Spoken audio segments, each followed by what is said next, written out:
If consciousness is an activity that we perform, like walking and running, and it is determined by natural physical laws, then it follows that there is no free will guiding our behavior. A common objection to this view is that if all our actions are determined, then holding people morally responsible for either good or bad deeds doesn't make sense.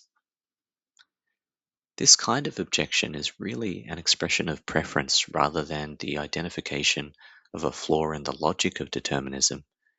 It could be dismissed from the outset by observing that our preferences don't decide whether something is true. However, we can also observe that the punishment and reward of behavior only makes sense in a deterministic universe. This is because if human behavior is determined, punishment serves as a cause, with the effect of deterring certain behaviors, such as criminal activities, for example, while rewards can encourage behaviors that are desirable. Without determinism, there would be no point in punishing crime because if behavior is undetermined, the act of punishing criminal behavior would not have any influence on whether some future crime would occur. And in a similar way, there would be no point in rewarding good behavior. Another objection to a deterministic view of the mind is that if the future is already set by past causes, then weighing options, thinking, and planning are pointless activities that serve no real function. This is again more of a preference than an argument against the observation that our behavior is determined.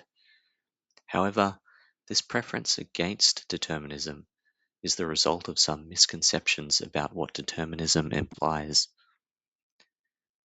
Similar to how determinism is essential for moral responsibility, we can see that weighing options, thinking, and planning are only useful in a deterministic universe where doing so can have some effect on the outcome we're seeking. We can also point out more broadly that the idea of the future being set in a deterministic universe is misconceived. Determinism is the idea that every effect has a cause, and every effect becomes a cause of some further effect.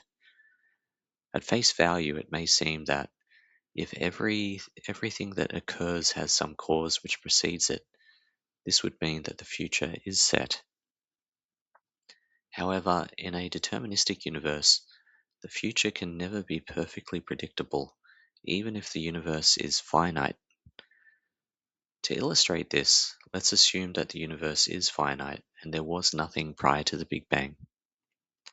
Now imagine that a superintelligence was able to account for every variable, every cause and effect which occurred after the Big Bang.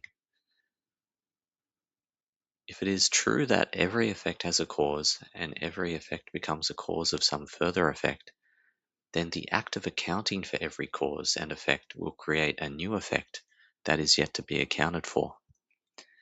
If the superintelligence then accounts for itself accounting for the effect it is having from accounting for all the other causes and effects, that accounting of the accounting will create a new effect, which is again unaccounted for.